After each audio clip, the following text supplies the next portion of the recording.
Good afternoon, VP. Since natanong na po yung isang tanong ko, ito na lang po. Sabi po ng PNP, wala silang information sa pagbabanta sa inyong buhay.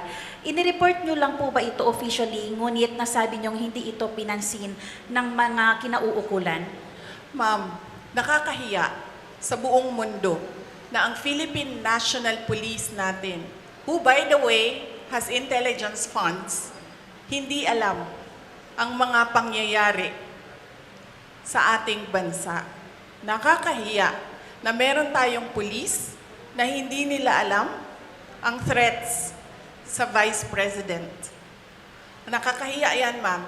Huwag sila magsasalita ng ganyan kasi nagpapakita yan ng incompetence ng Philippine National Police. Dapat dyan, kung ako po ay Presidente, Secretary ng DILG, Chief ng PNP, ang sagot dyan ay,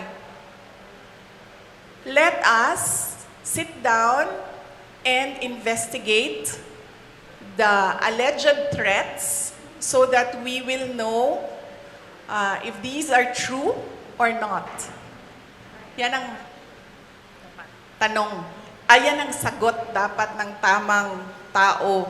Pag yung tao na tama mag-isip, yan ang sinasagot dapat.